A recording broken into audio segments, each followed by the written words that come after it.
Oh damn, we're back again with some more morally dubious movies. That's right, we've got a brand new smattering of video nasties and flicks that are just nasty. Pop a Gravol and keep the barf bags ready because none of these are an easy watch. Hello horror heads and welcome back to the scariest channel on YouTube, Top 5 Scary Videos. I'm your horror host Keegan Hughes, and today we're adding to a list that's already 20 entries long. Yep, it's time for the Top 5 Scary Horror Movies That Are Illegal, Part 5. No, they're not impossible to find worldwide, and yes, making movies illegal is a bit of a ridiculous practice, but it happens, so prepare yourself and maybe shut the door in case somebody walks in. Before we get going, make sure to give this video a big thumbs up and subscribe for more banned barf fests. Wicked. Let's begin.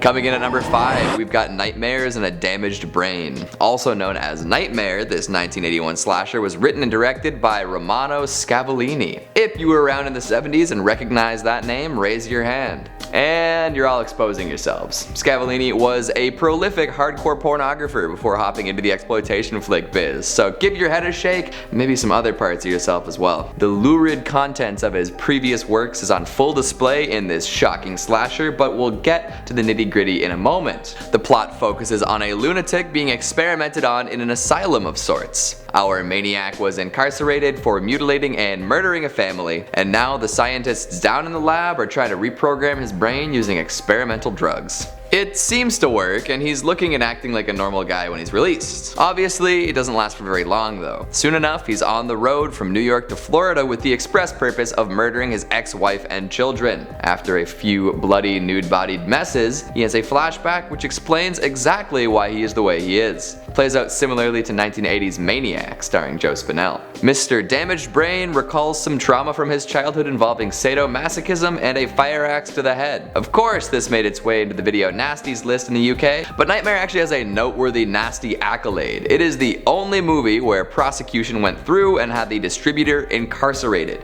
David Hamilton Grant was jailed for 6 months after releasing a cut with a little extra bit of violent footage. Imagine that. I'm sure Grant loves to tell that story these days. The controversy doesn't end there either. Promotional material claims that Tom Savini did the special effects, and he is indeed credited for it during the end crawl. However, Savini vehemently denies working on this film, despite multiple witness accounts and photos of him on set. Maybe he just doesn't want to be associated with the flick that got someone sent to prison. Coming in at number 4, Cannibal Ferox, aka Make Them Die Slowly, aka Woman from Deep River. This movie got multiple releases and titles and levels of violence depending on the country that it was being distributed in. The US distributor claimed that the Italian cannibal exploitation film was the most violent film ever made. I don't know how you would actually go about measuring something like that, but go off. There were also claims made that Umberto Lenzi's flick was banned in 31 countries. Again, no solid evidence of this, but it's at least banned in 1.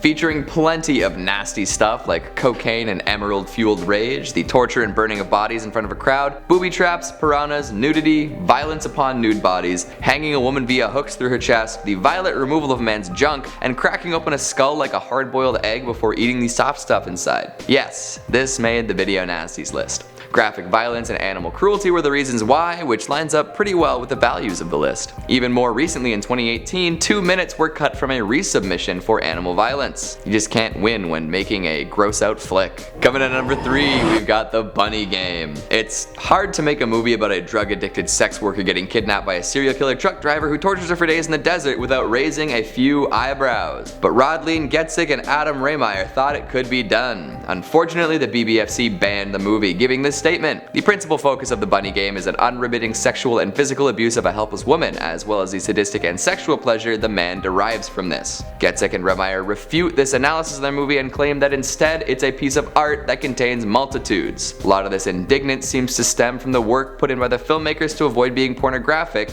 and instead showing a realistic portrayal of the dangers of the world. They wanted to make a movie that never held back, one where anything goes. So off they went into the desert with Rehmeyer as a one-man crew, Getzik and non-actor Jeff Renfro as the cast. The filming of this flick is more performance art than anything, and everything aside from the drugs and alcohol depicted is real. Getzik fasted for 40 days to get into the proper headspace and physique for her helpless sex worker character. She really couldn't have fought back against Renfro even if she tried. Yes, she really did get branded. According to an article she wrote for CineXS, it didn't even hurt. While many watching the movie may see it as another art house snuff style film, the filmmakers rally for it to be seen as a radical cinematic act of resistance. Of course, it's up to the audience in the end to decide what it represents. Although Getzek does make an interesting point in her writing. Society is often underexposed to deviant behavior, which may lead to more heinous crimes. A film like The Bunny Game presents a much more realistic and visceral portrayal of sex work compared to something like Pretty Woman. If you're not careful out in the real world, you're likely to get hurt, not picked up by the rich guy of your dreams. Fair enough. Coming in at number 2, August Underground. Fred Vogel just can't catch a break crossing borders. He and Alan Peters are responsible for creating the August Underground and its sequels, which are basically exploitation flicks presented as home video snuff films.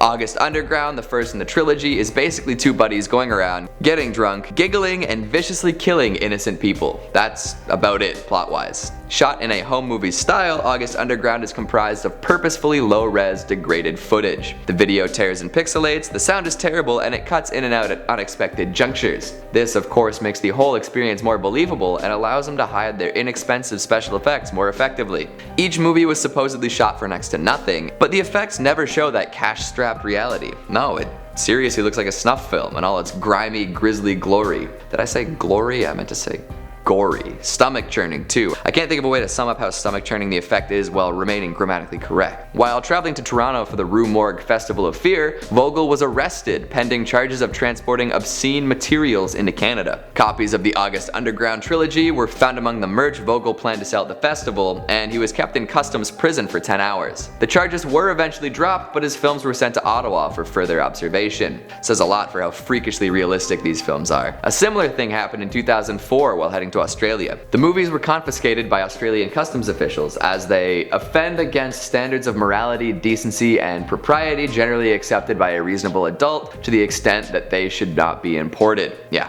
that sounds about right. And lastly, at number 1, Guinea Pig. Oh boy.